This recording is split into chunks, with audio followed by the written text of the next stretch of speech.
Olá, hoje é terça-feira, dia 1º de setembro de 2020 e eu venho aqui para fazer um registro histórico e terrível, né? Que o segundo trimestre de 2020 teve uma queda de PIB no Brasil de 9,7%. Rapaz, esperava-se aí entre 8 e 10. Deu dentro do esperado, mas é uma pancada, né? Por uma economia que já vem debilitada, de anos de recessão. Isso é um número histórico e um número bastante pesado, porque mostra uma economia em um estado de tal debilidade que é difícil até acreditar que venha a reagir, como prevê o ministro Paulo Guedes, que deixou de ser o posto Ipiranga, passou a ser o imposto Ipiranga, né? Na nova remodelação aí do governo reeleitoral do Jair Bolsonaro. Nesse dia, o Jair aproveitou, Jair Bolsonaro, presidente da República, para comunicar que ele mandou dar mais 4 meses de ajuda às famílias dos trabalhadores que não podem trabalhar em home office, porque são trabalhadores informais, porque são camelôs, porque são vendedores ambulantes, etc.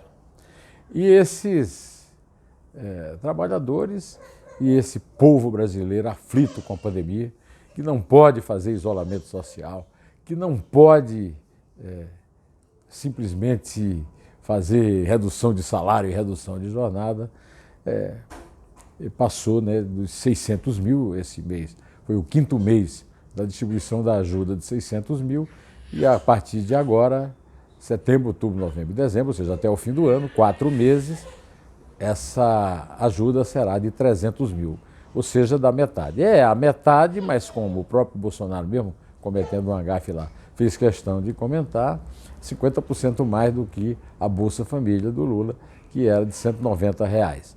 Ainda não se falou na tal da Renda Brasil, que poderá substituir essa ajuda, quem sabe no mesmo valor no ano que vem. No momento, 2 coisas eu chamo a atenção do encontro que o Bolsonaro teve no café da manhã e ao sair comunicar à imprensa, como sempre se recusando a responder a perguntas, foram, que eu posso ressaltar aqui. Em primeiro lugar, a presença do Centrão em peso, mostrando uma divisão de responsabilidade pela redução da ajuda entre o Bolsonaro, entre o Poder Executivo e o Poder Legislativo, né? Falaram, além do Paulo Guedes, o ministro da Economia, que ressaltou a importância das reformas, que a essas alturas parece até alguma coisa fora do tom, né? Alguma coisa que não entoa com a canção principal. Falaram também o líder do governo na Câmara, Ricardo Barros, o do governo no Senado, o Fernando Bezerra Coelho, e do governo no Congresso, o senador Eduardo Gomes, né?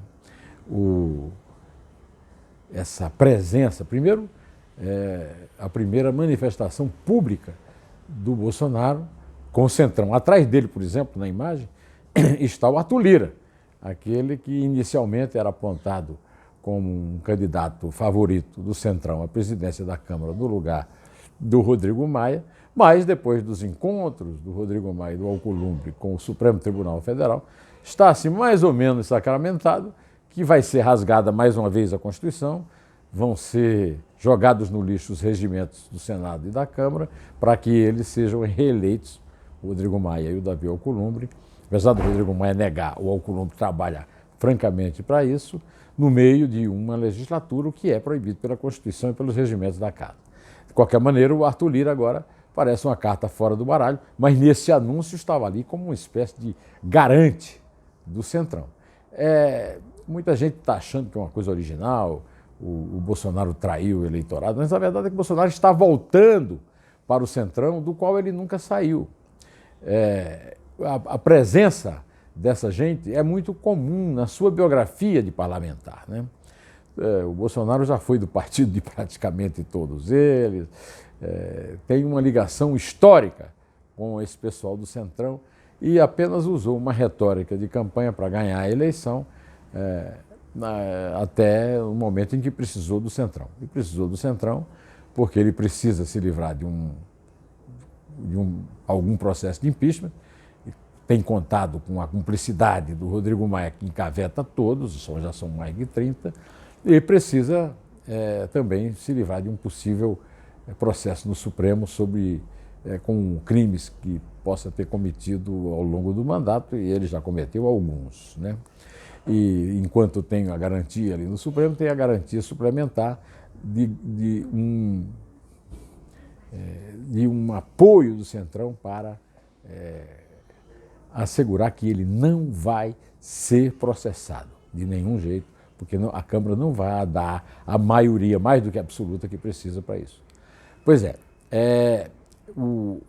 essa solenidade tem esse lado negativo, quer dizer, durante muito tempo o Bolsonaro vendeu a história de uma nova política que era só lorota e agora está de braços dados com o velho Centrão a quem sempre esteve ligado, né?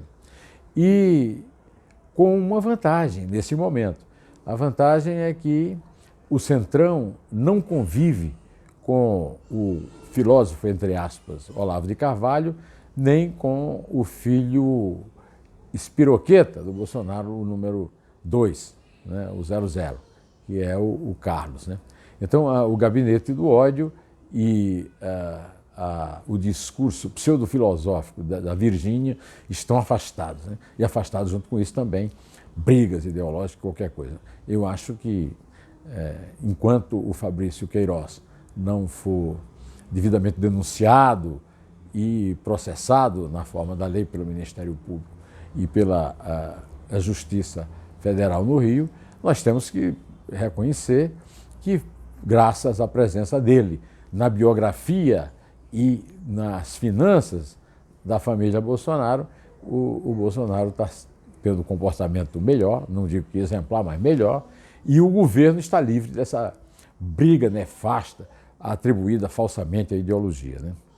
Mas o Fabrício Queiroz está ainda no centro dos acontecimentos, né?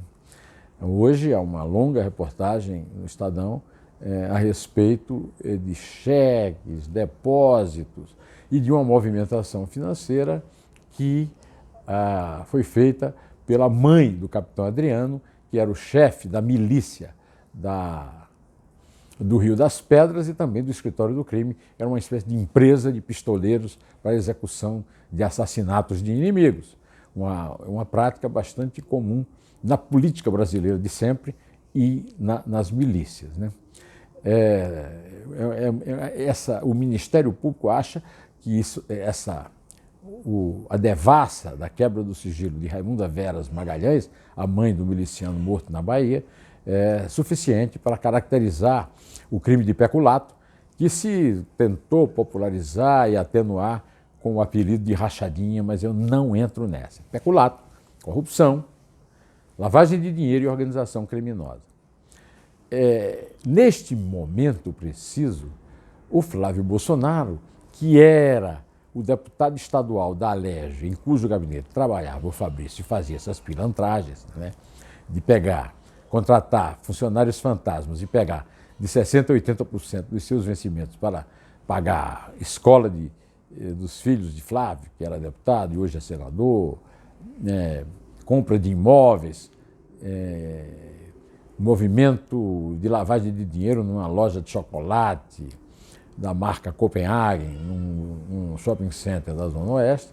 E o Flávio voltou a aparecer no noticiário de uma forma bastante previsível, de vez que eu já tenho aqui avisado que realmente, aliás, o meu vídeo de ontem se chamava, né, Saída de Witzel favorece Flávio. E o Flávio foi bastante sincero pela primeira vez nesse processo todo, ao tornar público o contato telefônico que ele teve com o governador provisório, lá o governador interino do Rio de Janeiro, Cláudio Castro, enquanto estiver afastado por 180 dias, como está neste momento o governador que foi eleito, o Wilson Witzel. Aliás, o Cláudio Castro foi eleito como vice, né, dele. Pois é, e aí comunicou que está à disposição do novo governador para dar a contribuição que ele achar necessária.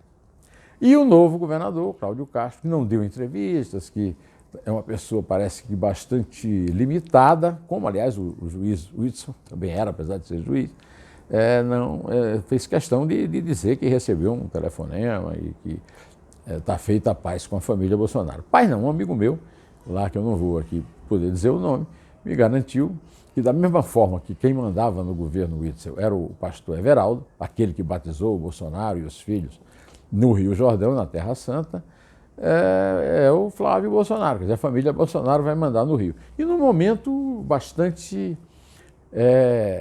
necessário para os Bolsonaro, porque na virada do ano vai virar também o comando da Procuradoria Estadual, né, a Procuradoria-Geral do Estado, que vai ser indicado, aliás, que vai ser nomeado pelo Cláudio Castro, se ele ainda estiver no governo, se ele for mantido no governo. Há indícios de que será mantido, não há nenhuma notícia de grandes descobertas sobre ele lá no inquérito sobre o Witzel, mas a questão toda é que a Constituição do Estado do Rio condiciona a escolha do procurador-geral à lista tríplice eleita pela corporação. Aquilo que foi tomado como uma tradição na Procuradoria-Geral da República e que não foi seguido pelo Bolsonaro quando indicou o Augusto Aras, é constitucional. Ou seja, para que haja uma influência dos Bolsonaro lá na troca do Procurador-Geral, vai ter que haver ou uma reforma na Constituição do Estado do Rio, permitindo que o governador nomeie um nome fora da lista tríplice da corporação, ou que isso seja feito lá seja feita uma conjuração política para chegar à conclusão de que a Constituição do Rio é inconstitucional. Além disso, há sempre a hipótese de, na escolha de uma lista tríplice, algum procurador se aventurar a ser, digamos, apontado como uma espécie de Augusto Aras fluminense, né? Por falar em Augusto Aras, também hoje, terça-feira, foi sacramentada a saída do procurador que chefiava a força-tarefa da Lava Jato em Curitiba, Deltan Dallagnol. Este era um posto considerado sagrado pela opinião pública que elegeu o Bolsonaro. Os antipetistas e aqueles que defendem o combate à corrupção. O Deltan Dallagnol é uma baixa considerável e é aquilo que mostra, que eu tenho dito aqui, que a grande onda política no Brasil agora é o bolsolulismo.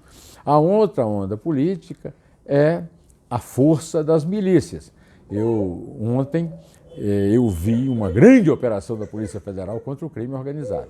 Todos nós, cidadãos do Brasil, estamos muito preocupados com essa força política das milícias, inclusive das milícias já armadas e fardadas das polícias militares dos estados que são bolsonaristas. Agora, essa onda contra o PCC, que é uma organização criminosa que muita gente associa ao PT, né? Agora é uma onda que interessa, é do interesse das milícias. Então eu quero chamar a atenção para esse fato importante. Enquanto não houver uma operação contra as milícias, o cidadão brasileiro pode desconfiar de que está havendo ali uma tentativa de, como disse o general Fernando Azevedo, comandante, ministro da Defesa, que manda nas 3 Forças Armadas, a milícia foi criada para o bem. Quem sabe estão descobrindo uma espécie de volta da milícia para o bem. Vamos esperar para ver se há uma grande operação também sobre as milícias que estavam envolvidas, segundo consta com a morte da Marielle, etc, etc, etc. Eu vou chegando ao meu fim aqui, neste momento aí de fim de tarde, desejando a todos vocês um excelente ocaso, que Deus todo nos acompanhe nesse momento difícil pelo qual o Brasil está passando. Direto ao assunto, em pé, só a verdade nos salvará.